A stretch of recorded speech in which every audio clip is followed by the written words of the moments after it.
नमस्कार, सभी परीक्षार्थियों का स्वागत है। आज हम third semester MEd university grant of commission के बारे में अध्ययन करेंगे। जैसा कि आप सब जानते हो, यूनिवर्सिटी ग्रांट कमीशन, जिसे यूजीसी के नाम से जाना जाता है, संपूर्ण भारत में जितने भी विश्वविद्यालय हैं उनको सबको जीजीसी के माध्यम से चला जाता है। उसके नियम, रूल्स, जो भी पॉलिसी है, सब यही बनाता है। उन्हीं के अनुरूप सारे पाठ्यक्रम निर्मित होते हैं।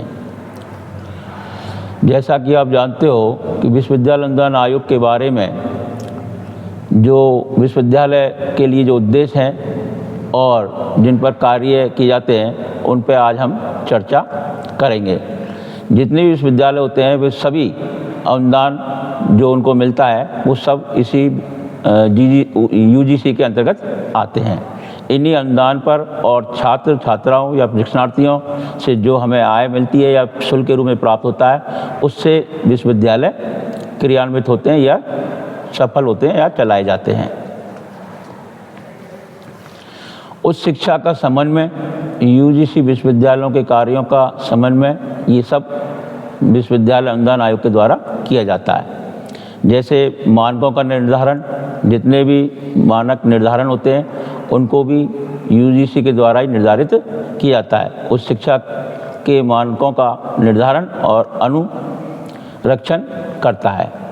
तीसरा है अनुदान का वितरण, कि भाई विश्वविद्यालय तो बहुत सारे हैं, लेकिन उनकी विकास के हिसाब से, उनके कार्यों के हिसाब से, उनकी नीतियों के हिसाब से इन कॉलेजों को, विश्वविद्यालय द्वारा और कॉलेजों को, सभी को अनुदान यूजीसी के द्वारा प्रदान किया जाता है।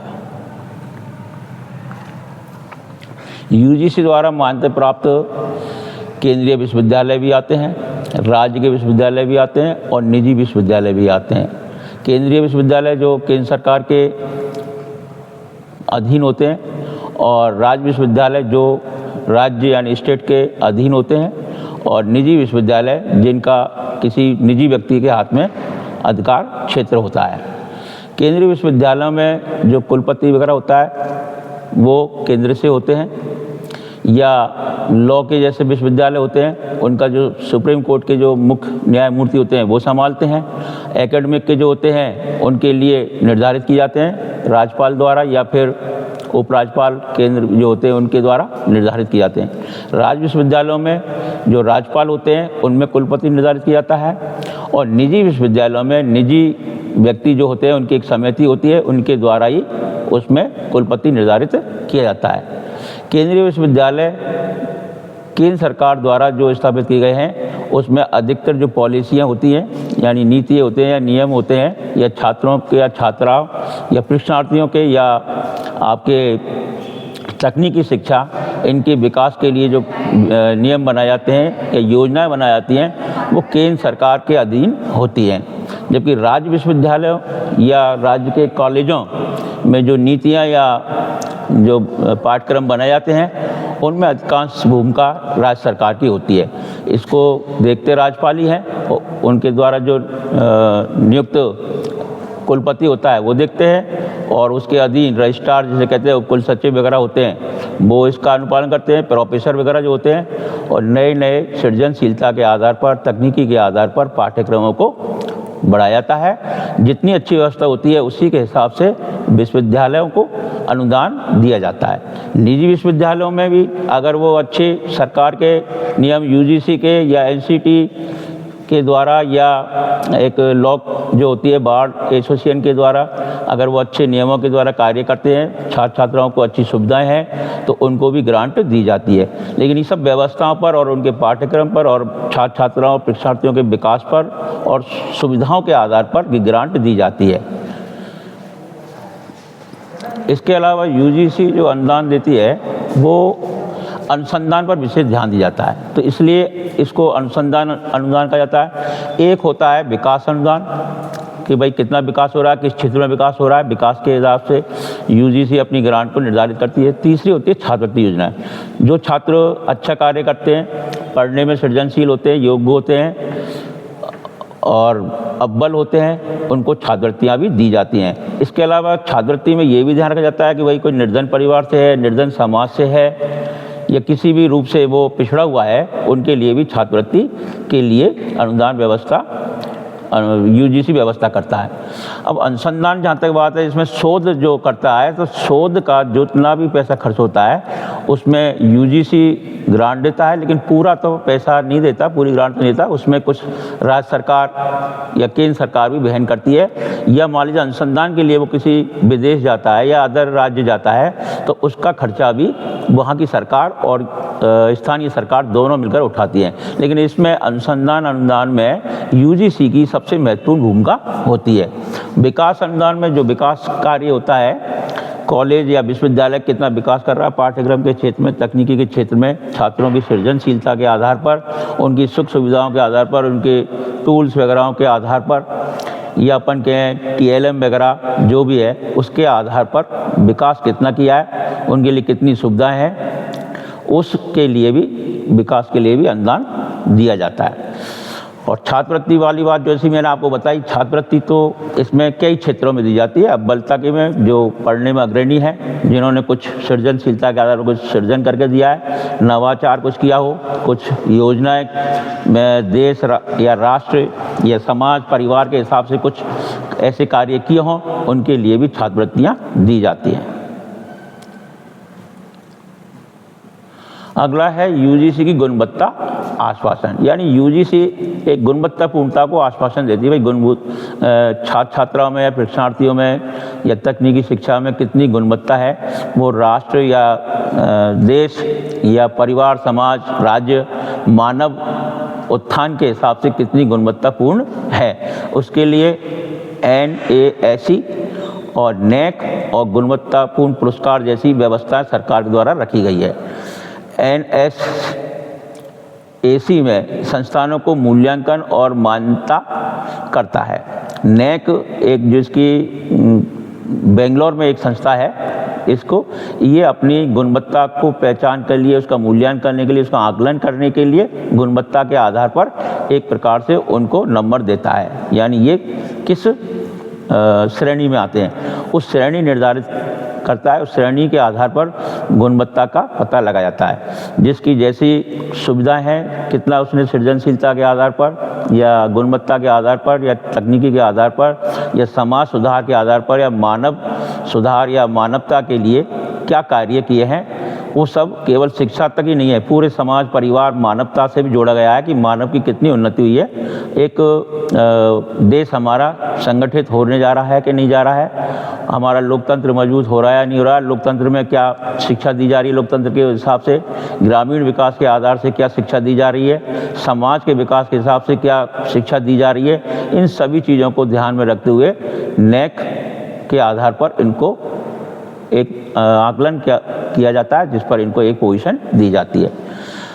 तीसरा जो सरकार के द्वारा गुणवत्तापूर्ण, आप जैसा कि आप सब जानते हो, गणतंत्र दिवस पर भी पुरस्कृत किए जाते हैं, राज्य लेवल पर भी, केंद्र सरकार लेवल पर भी, राज्यपाल द्वारा या राष्ट्रपति द्वारा या जिला स्तर पर कलेक्टर द्वारा इनको एक पुरस्कृत किया जाता है कि मैंने गुणवत्तापूर्ण रूप से कितने कार्य किए हैं, शिक्षा को कितना बढ़ाया है, समाज के हिसाब से कितना बढ़ाया है, कितने सुदृढ़ नागरिक तैयार हुए हैं, नागरिकों पर क्या प्रभाव पड़ा है, एक आदर्श मूल्यांकन के हिसाब से भाई उनके कितने मूल उत्पन्न हुए हैं, मुख्य जो मूल हैं उनका विकास चल रहा है या नहीं चल रहा है, सामंजस्यता की भावना है या नहीं। इन सब चीज़ों को देखते हुए गुणवत्ता के आधार पर उनको पुरस्कार भी दिए जाते हैं। यूजीसी और राष्ट्रीय शिक्षा नीति, जिसे हम NEP के नाम से जानते हैं, NEP के कुछ लक्ष्य निर्धारित किए गए हैं। यह शिक्षा प्रणाली को बेहतर बनाने का लक्ष्य रखती है। दूसरा, इन्हें किस तरह से जो लक्ष्य हम रखते हैं उनको कार्यान्वयन कितने समय में करना है, एक समय सीमा में बांधा जाता है और उसके लिए एक प्रशिक्षित व्यक्तियों की एक टीम तैयार की जाती है, एक ग्रुप बनाया जाता है, उनके द्वारा इन लक्ष्यों को हासिल करने के लिए ये कार्य किया जाता है। इसके लिए भी यूजीसी एक विशेष अपने मॉनिटरिंग करती है, अपने नियंत्रण में इस कार्य करती है। अगला है यूजीसी यानी NEP को लागू करने के लिए जो योजनाएं बना रही है वो ठीक से क्रियान्वित हो रही है नहीं है, पर पूर्ण इनका ध्यान रहता है।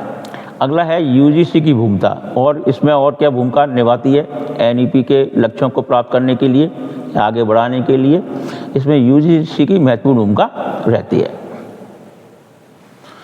यूजीसी द्वारा सामना की जाने वाली कुछ चुनौतियाँ भी हैं। कोई किसी भी हम कार्य को करते हैं तो उसकी सफलता हासिल करने के लिए कुछ हमारे सामने चुनौतियाँ तो होती हैं, समस्याएं तो सबको आती हैं। आप सामान्य से सामान्य कार्य करो, उसमें चुनौती तो होती है, कठिनाइयाँ तो होती हैं। उन कठिनाइयों का निवारण के लिए या उनसे जूझते हुए हमें आगे बढ़ना होता है। जैसे एक सैनिक होता है, अगर वो कठिनाइयों को ध्यान में रखकर आगे नहीं बढ़े, उनका निवारण नहीं करे, अगर घबरा जाए या अनुशासनहीनता करे या अपना कॉन्फिडेंस खो दे, तो हम नहीं करते। तो पूर्ण कॉन्फिडेंस के साथ अपने आप पे आत्मविश्वास करते हुए हमें आगे बढ़ना चाहिए, तो हम उन चुनौतियों का मुकाबला कर सकेंगे। और यदि हमारे अंदर आत्मविश्वास नहीं है तो हम उसको आगे नहीं बढ़ सकते हैं। तो चुनौतियों से सामना करने वाली सबसे बड़ी बात होती है। तो सबसे पहला हमें आत्मविश्वास होना चाहिए, हमें अनुशासन होना चाहिए और लक्ष्य प्राप्ति करने का हमारे अंदर एक हौसला होना चाहिए। यदि हमको लक्ष्य प्राप्त करना है तो हौसला बुलंद होना चाहिए, बुलंदियों पर होना चाहिए, तो हम उन चुनौतियों का आसानी से मुकाबला कर लेते हैं। यदि हमने चुनौती को कठिनाई या समस्या या जटिलता समझ लिया तो हम आगे नहीं बढ़ सकते हैं। उन जटिलताओं को, समस्याओं को, कठिनाइयों को हमें सहज में लेना चाहिए, सरलता में लेना चाहिए, तो हम निश्चित रूप से आगे बढ़ते चले जाएंगे।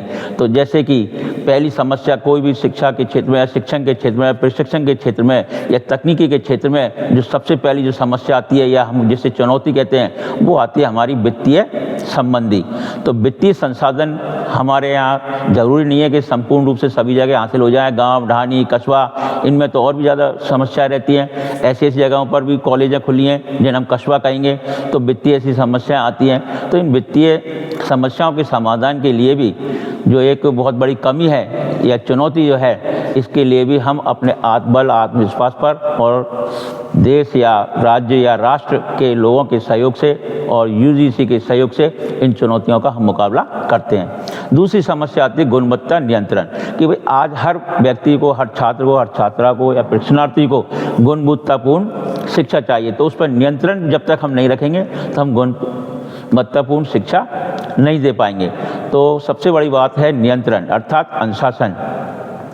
और उसके साथ साथ अनुशासन वाला ये नहीं है कि भाई यूजीसी रखे, सरकारी रखे या किसी विद्यालय महाविद्यालय के स्टाफ के द्वारा ही रखा जाए। हमको स्वयं को उच्च शिक्षा प्राप्त करने के लिए या उच्च गुणवत्तापूर्ण शिक्षा प्राप्त करने के लिए उस मुश्किल को समाप्त करना, उस कठिनाई को समाप्त करना है, तो हमको स्वयं को भी अनुशासन बनाना होगा।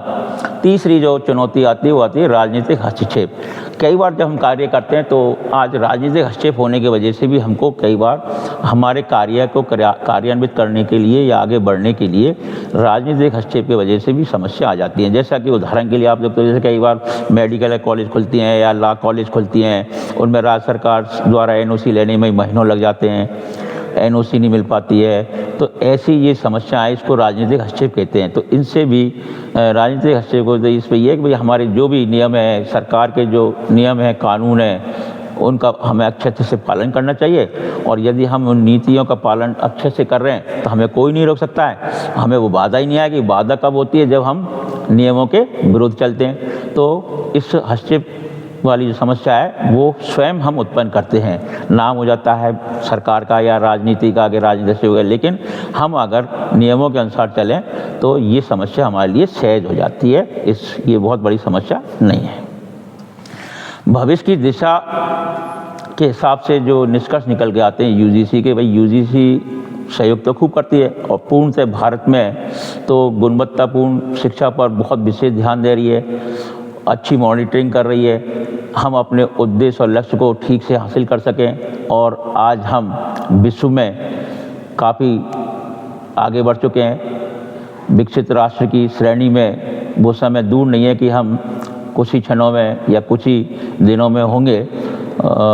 इस 70-80 सालों में हमारे राष्ट्र में शिक्षा के बेस पर बहुत कुछ हमने पाया है। आज वो भारत नहीं है जो आज से पहले था।